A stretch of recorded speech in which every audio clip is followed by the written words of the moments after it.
नमस्कार, छत्तीसगढ़ की बात देख रहे हैं आप। मैं हूं पुनीत पाठक। राजधानी रायपुर में फैलते फलते फूलते नशे के कारोबार के खिलाफ आईबीसी 24 ने एक मुहिम छेड़ी, क्योंकि सवाल आपकी हमारी पूरी पीढ़ी का है।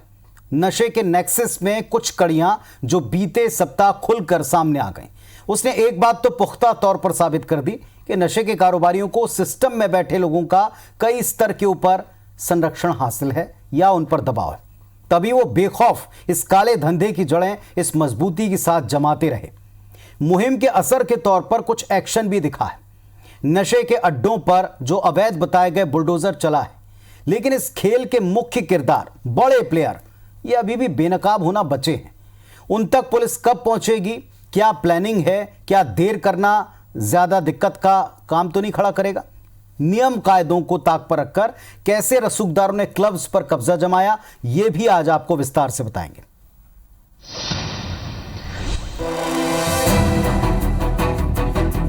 बाहर निकालेंगे। नशे के खिलाफ आईबीसी 24 की लगातार मुहिम का असर अब दिखने लगा है। सोमवार को प्रशासन ने राजधानी रायपुर के ईदगाह भाटा मैदान पर ड्रग्स माफिया के खिलाफ कार्रवाई करते हुए अवैध झुग्गियों के भीतर बने नशे के अड्डों को बुलडोजर चलाकर नेस्तनाबूद किया। नशा कारोबार के खिलाफ जिला प्रशासन और नगर निगम ने बड़ी कार्रवाई की है पुलिस की मदद से। आपको दिखा रहे हैं लाखे नगर ईदगाह भाटा मैदान, हिंद स्पोर्ट्स ग्राउंड में जो नशा कारोबारी थे, जो झोपड़ी में नशा कर रहे थे, जिसका आईबीसी 24 ने खुलासा किया था, वो पूरी तरीके से तबाह कर दिया गया है। यहाँ पर कुछ साथ में लोग थे जिनका घर टूटा है, उन्हें हालांकि घर मिलेगा। व्यवस्थापन आप देख सकते हैं कि व्यवस्थापन के लिए घरों का सामान भर के ऐसे भेजा जा रहा है, लेकिन एक बड़ी चोट है नशा कारोबार और अवैध कारोबार। आपको दिखा रहे हैं दूसरी तरफ, देखिए 6 से 7 जेसीबी लेके नगर निगम की टीम पहुंची थी इस मैदान से, जो खेल मैदान है, यहाँ कब्जा करके बस्तियां बसा ली गई थी। नशा का कारोबार चल रहा था। तमाम ऐसे अड्डे हैं शहर में, कालीबाड़ी है, हमने दिखाया है। ऐसे ही अगर कार्रवाई लगातार नगर निगम करेगा तो रायपुर उड़ता रायपुर होने से बचेगा। इस पे कहीं ना कहीं पुलिस को प्रशासन के साथ कोऑर्डिनेट करके बड़ी कार्रवाई लगातार करनी होगी।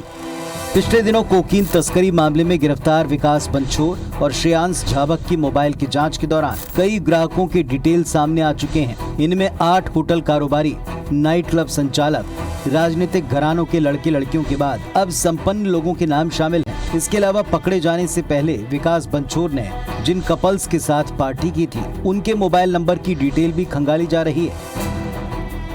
इधर राजधानी रायपुर के ड्रग्स माफिया का लिंक मुंबई और नाइजीरियन गैंग से जुड़ जाने की खबर मिली है। लिहाजा पुलिस टीम पूछताछ के लिए अब दूसरे प्रदेशों में जा सकती है।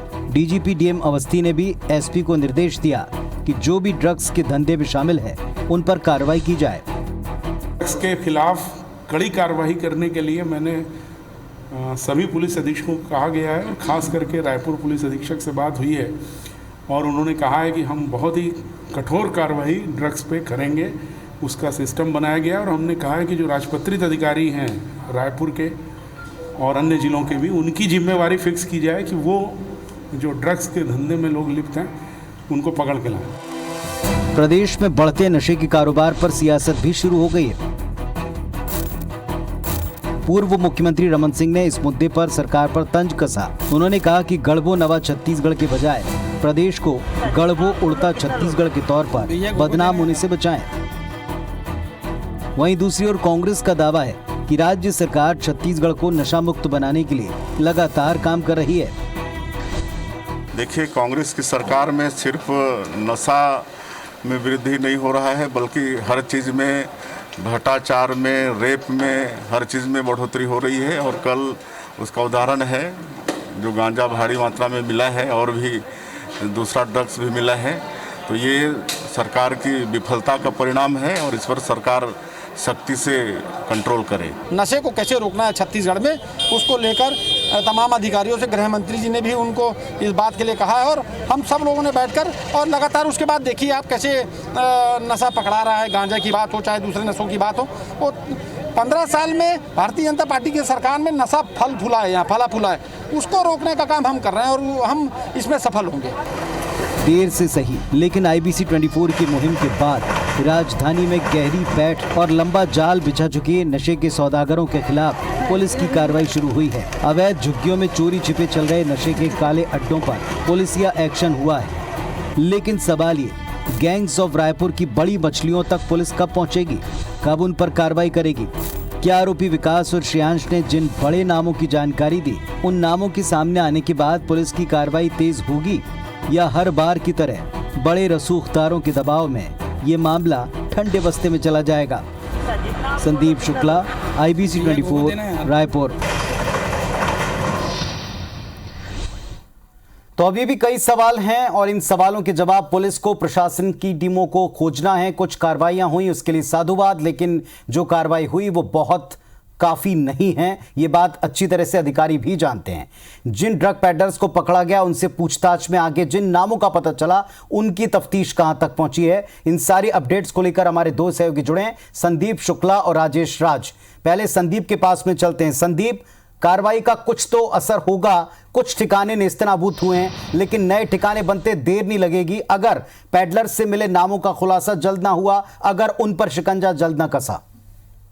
बिल्कुल, देखिए आज जो बुलडोजर चला है उससे बहुत बड़ी कमर तो टूटी है नशा तस्करों की, और कहीं ना कहीं उनके जो मंसूबे हैं या उनकी हिम्मत जो है कहीं ना कहीं कमज़ोर होगी। लेकिन हम फिर से वही सवाल उठाते हैं बार बार कि इस बुलडोजर का मुंह जो है वो VIP रोड के वो जो होटलें हैं, क्लब्स हैं, नाइट क्लब्स हैं, मॉल में जो नाइट क्लब चल रहे हैं, इस बुलडोजर का डायरेक्शन उस तरफ कब होगा? अरे बुलडोजर ना चले, लेकिन जो लोग अवैध रूप से गैर कानूनी लीज पर जो होटल चला रहे हैं, उसमें नाइट क्लब में नाइट पार्टी कर रहे हैं, तमाम नशे की चीज़ें जो मिल रही है, उनकी जाँच क्यों नहीं हो रही है? हम तो बार बार ये कहेंगे, एक डकैती होती है, किडनैप होता है, पुलिस दावा करती है कि 10,000, 20,000, 40,000 फ़ोन कॉल की डिटेल्स उसको जो है ढूंढ कर जो है पुलिस अपराधी तक पहुंच जाती है। जो कारोबारी का जो किडनैप हुआ था प्रवीण सोमानी का, यहाँ से लेके बोलते हैं कि उत्तर प्रदेश तक के जो CCTV कैमरे खंगाल लिए गए थे। तो इन होटलों में जहाँ पर पार्टी हो रही थी, चाहे एयरपोर्ट तक की जो होटल्स हैं, विधानसभा रोड में जो होटल्स हैं, या फिर बलौदा बाजार रोड बात कर लीजिए आप, या महासमुंद रोड के डायरेक्शन में बात कर लीजिए, इनमें जो होटल्स हैं उनके कॉल डिटेल्स क्यों नहीं निकाले जा रहे? उनके जो CDR है, जो CCTV की रिकॉर्डिंग है लॉकडाउन के दौरान में, अगर केस स्पेसिफिक डेट वाइज निकाल ली जाए तो सारी की सारी तस्वीर अपने आप सामने आ जाएगी।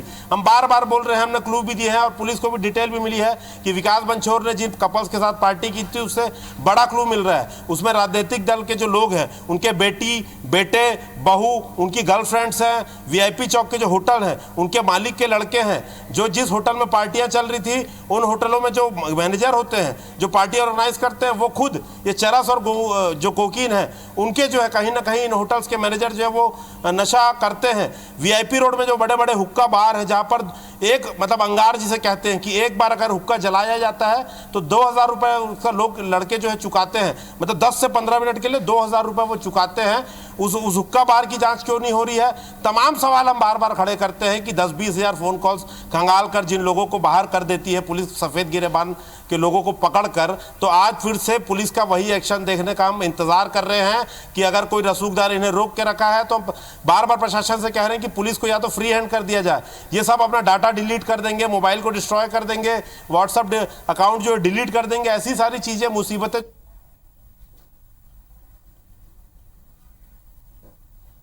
इन्हें कोई रोक रहा है। हम बार बार वही सवाल खड़े कर रहे हैं। आज हमने एक बड़ी कार्रवाई दिखाई है।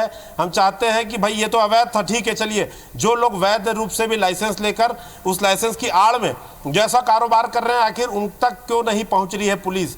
बहुत देर हो रही है, ऐसा कहीं ना कहीं अब पब्लिक भी सवाल उठाने लग गई है कि क्या ये बुलडोजर छोटे छोटे लोगों पर चलेगा या फिर जो है बड़े और सफ़ेद पोस्ट लोगों पर भी ये कार्रवाई होगी। क्योंकि आज जो कार्रवाई हुई, आपको बता दें कि जिला प्रशासन, नगर निगम ने मिलकर पुलिस की सहायता लेके जो है कार्रवाई की है। ये पुलिस की खुद की कार्रवाई नहीं थी, और हमने जब बताया ये अवैध है और सारा चीज़ है, निर्माण ही पूरा अवैध है, तब ये कार्रवाई हुई है। पुलिस की जो इंडिविजुअल कार्रवाई है क्राइम को लेकर, वो अभी भी सवालिया या तो उसमें निशान है, या पुलिस कर रही है तो इतना बड़ा मामला है देखिए प्रदेश का, इस पर तो रोज ब्रीफिंग होनी चाहिए, रोज इनके नाम के खुलासे होना चाहिए। अगर आपको डिटेल्स मिल रही है कि किसी ने नशा मांगा है तो उसको खोला क्यों नहीं जा रहा है? कम से कम उन अड्डों पे छापे तो मारे हैं आप लोग।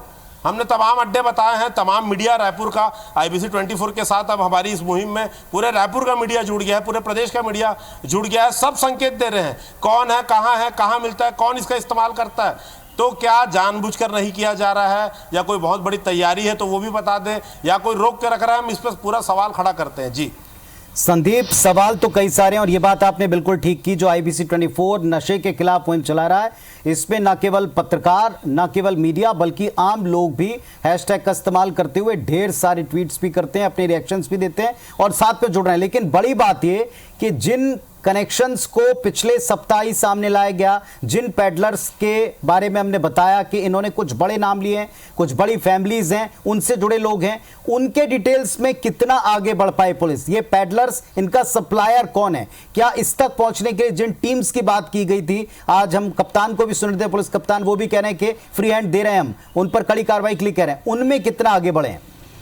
देखिए, ये बात तो पक्की है कि अब उससे जो पूछताछ हुई है उससे पूरे प्रदेश में इनका व्यापार है, ये बात सामने आ चुकी है। लेकिन हम जब बार बार कह रहे हैं, संकेत दे रहे हैं साफ साफ, जब ये बात मीडिया तक पहुंच चुकी है तो, और ऐसी तस्वीरें हमने स्टोरीज, इंस्टाग्राम की प्रोफाइल्स और अन्य चीज़ें जब पुलिस के पास उपलब्ध है, हमारे समाचार में चली है, जिससे साफ पता लग रहा है कि ये कौन है। वो कौन होटल मालिक है जो बैंड अल्जेरियन बनना चाहता है, उसको फॉलो करता है, पोकर खिलाता है, विदेशी लड़कियों से सर्व करवाता है। हम इसलिए बार बार कह रहे हैं कि रायपुर में आके लेबनान की इजिप्शियन लड़कियां, यहाँ वहाँ की लड़कियां आती है, सर्व करती है पार्टीज में, रेव पार्टीज होती है, वो सारी चीज़ें CCTV में मिल जाएंगी। उनके फ़ोन कॉल्स के डिटेल महीनों के खंगाल लीजिए। बस एक ही जवाब आ रहा है पुलिस की तरफ से, इन्वेस्टिगेशन चल रही है। अब देखते हैं, इतना बड़ा मामला, इस पर तो रोज ब्रीफिंग होना चाहिए। पब्लिक बोल रही है, एक एक दिन एक एक आदमी का नाम सामने आया, सफ़ेद पे जो चेहरा, एक सफ़ेद झूठ का जो उन्होंने ओढ़ा हुआ है, उसे हर दिन नकाबपोश उसको निकाला जाए।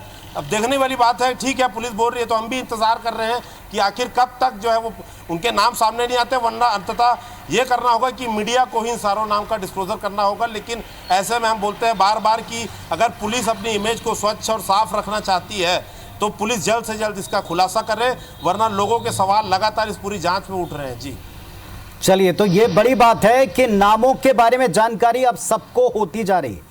बड़ी बात है कि पुलिस इन पर एक्शन ले, उनके ठिकानों तक पहुंचे, उनके आगे के सूत्र तलाशे, वरना बाद में कहीं ऐसा ना हो कि यहां मीडिया से इसे सामने रखना पड़े। पुलिस को छवि बचाने का, उनको अपने आप को बेदाग और हरकत में दिखाने का ये बेहतर अवसर है, मौका है, और अगर वे चाहें तो कार्रवाइयां कर सकते हैं। ये कुछ दिनों में दिखा भी है।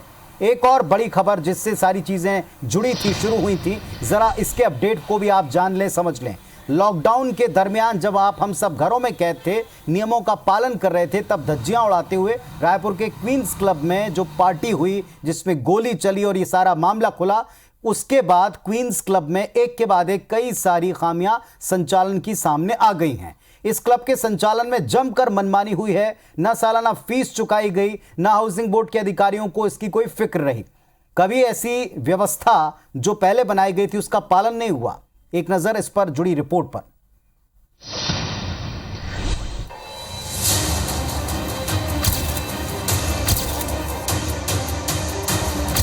लॉकडाउन के दौरान बर्थडे पार्टी में गोली कांड के बाद सुर्खियों में आए क्वींस क्लब के संचालन में जमकर रसूख का खेल खेला गया। नियम कायदों को ताक पर रख दिया गया, जिसे लेकर अब कई सवाल हैं। मामले को इस तरह समझ सकते हैं। साल 2008 में छत्तीसगढ़ हाउसिंग बोर्ड ने build, operate and transfer model पर क्लब बनाने और उसे संचालन का जिम्मा रायपुर के हरबख्श सिंह बत्रा को सौंपा। समझौते के मुताबिक हरबख्श बत्रा को हर साल 12 लाख रुपए हाउसिंग बोर्ड में जमा करने थे, लेकिन अपने रसूख और पहुंच के चलते थोड़े दिनों में ही बत्रा की मनमानी शुरू हो गई। उसने पैसे जमा कराने बंद कर दिए। उसने कब तक पैसे जमा कराए हैं, इसकी ठीक जानकारी खुद हाउसिंग बोर्ड के पास नहीं है।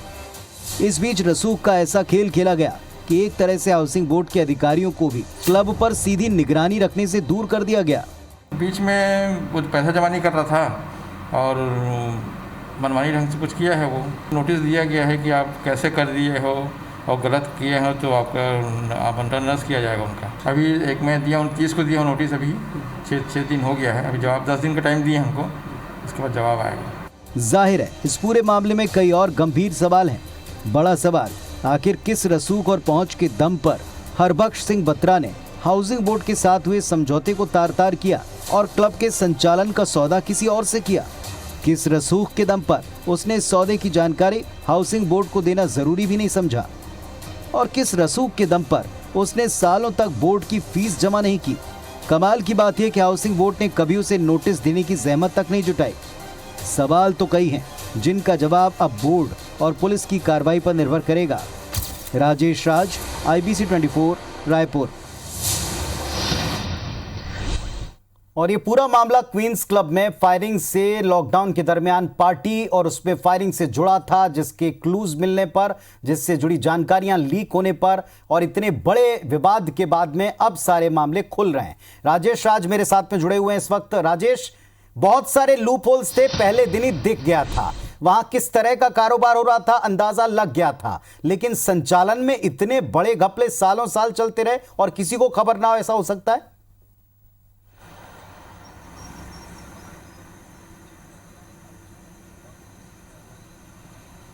नहीं, बिल्कुल नहीं हो सकता पुनीत। हम सभी जानते हैं, आप भी जानते हैं, सब लोग जानते हैं जिनको भी थोड़ी समझ है, और सबको पता है कि सरकारी मशीनरी में अगर कोई चाहे तो बिल्कुल भी कोई मनमानी नहीं हो सकती, कोई अनियमितता नहीं हो सकती, और अगर होती है तो निश्चित रूप से इसमें किसी न किसी का प्रश्रय होता है।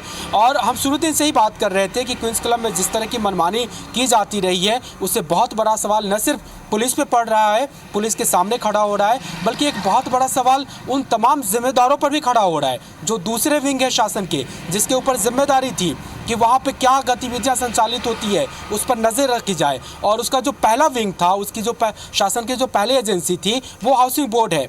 हमने आपको रिपोर्ट दिखाई जिसमें आपने देखा कि हरबख्श बत्रा ने किस तरह से नियमों की धज्जियां उड़ाई है। और उसको पॉइंट वाइज में बात करें तो पहला तो ये कि उसने सालाना जो फीस थी वो जमा करना ही बंद कर दिया। ये 2015-16 की बात है। हालांकि अभी भी हाउसिंग बोर्ड के पास से पुख्ता जानकारी नहीं है।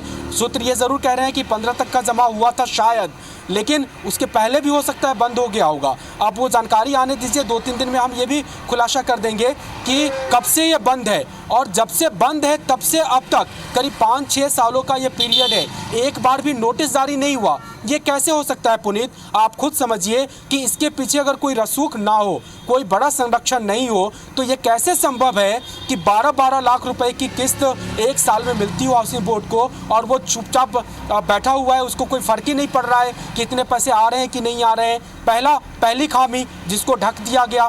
दूसरी बड़ी खामी ये कि लीज एग्रीमेंट किया गया था, उसके साथ में ये संपत्ति हाउसिंग बोर्ड की है, उसे तो सिर्फ संचालन के लिए दिया गया था, वो फिर दूसरा सबलेट कर दे रहा है बाकायदा मेमोरेंडम ऑफ अंडरटेकिंग बना करके। ये कैसे संभव हो सकता है? और कैसे संभव हो सकता है कि रायपुर में इतनी बड़ी चीज़ हो और हाउसिंग बोर्ड के अधिकारियों को पता नहीं हो? ये दूसरी बड़ी खामी हो गई।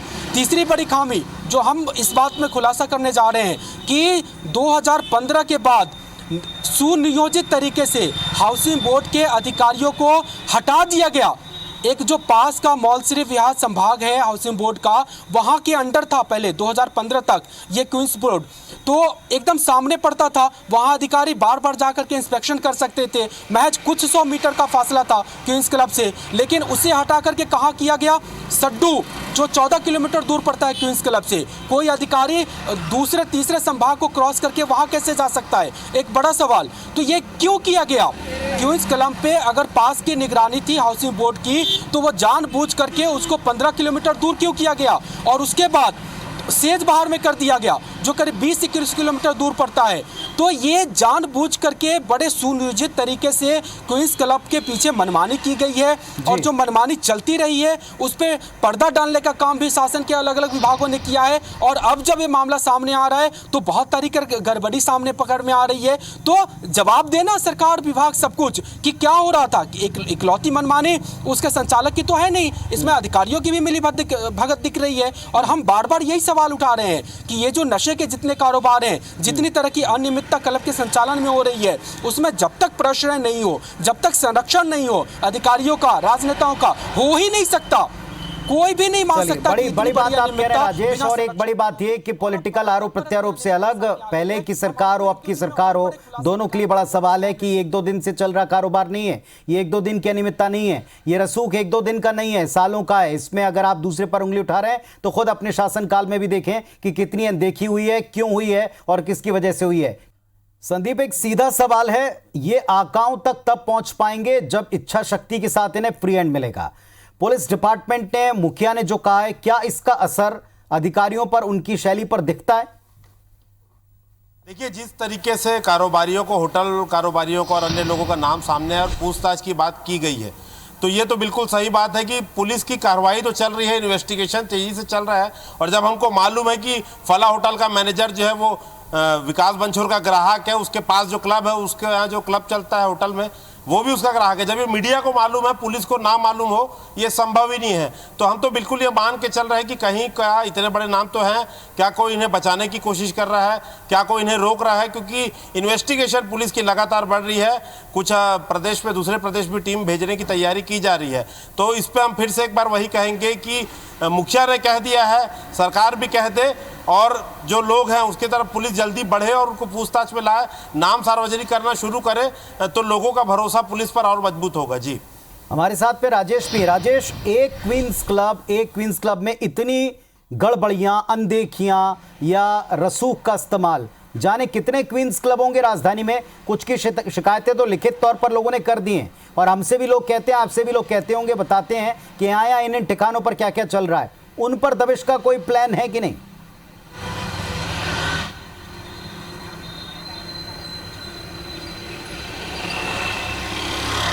देखिए, आज मैं पुराने पुलिस मुख्यालय में था और वहाँ डीजीपी से जो बातचीत हो रही थी, मैं उसमें था। हमने ये सवाल उनके सामने रखा था, और जिस तरह से सरकार के बड़े अधिकारी या फिर सरकार के जो नेता हैं वो कह रहे हैं, डीजीपी ने भी यही कहा, बड़ी स्पष्ट शब्दों में कहा, कड़े शब्दों में कहा कि वो उन तक भी इस बात की खबर पहुंची है कि अब राजधानी में ड्रग्स का इस्तेमाल शुरू हो गया है, ड्रग्स की पैडलिंग हो रही है, और ये चिंताजनक विषय है। ये डीजीपी ने हमारे सामने माना, इस बात को कबूल किया, और इसको बहुत सख्ती से रोकने की ज़रूरत है, ये भी उन्होंने कहा। और ये भी कहा कि पूरे प्रदेश के एसपी को, खास करके रायपुर के एसपी को निर्देश दिए गए हैं, कड़ी हिदायत दी गई है कि ड्रग्स पैडलिंग के खिलाफ सख्त कार्रवाई की जाए। और रायपुर एसपी ने उन्हें भरोसा भी दिलाया है कि वो सख्त कदम उठाने जा रहे हैं। इसके लिए बाकायदा उन्होंने सिस्टम भी तैयार किया है।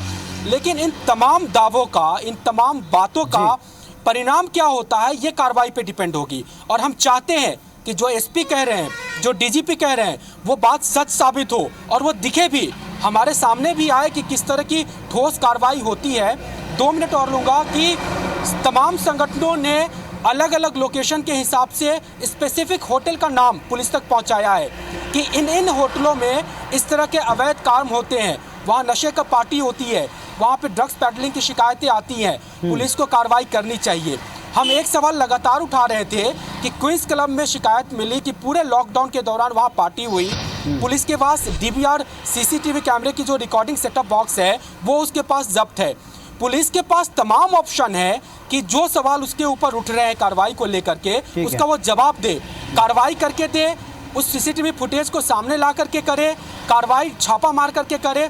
ये पुलिस के ऊपर डिपेंड करता है। अब चूंकि डीजीपी ने कहा है कि जानकारियां अगर आप तक, हम तक आई हैं तो पुलिस के पास भी पहुंची हैं। अब किसका कौन कहां कैसे लिंक है, किसका किससे कितना परिचय, गहरा नाता है, कितना रसूख है, इसे भुलाकर अगर पीढ़ी और अपना दामन बचाना चाहते हैं, अगर इस वक्त को और सीरियस नतीजों की तरफ नहीं ले जाना चाहते हैं पीढ़ी को, तो इसी वक्त एक्शन में आना बहुत जरूरी है, जिस पर हमारी नजर बनी है। आप साथ देते रहिए, हम खबर दिखाते रहेंगे, जिम्मेदारों को ये हम जरूर कहते रहेंगे, वक्त रहते काम करें, वक्त रहते एक्शन में आए। धन्यवाद, नमस्कार।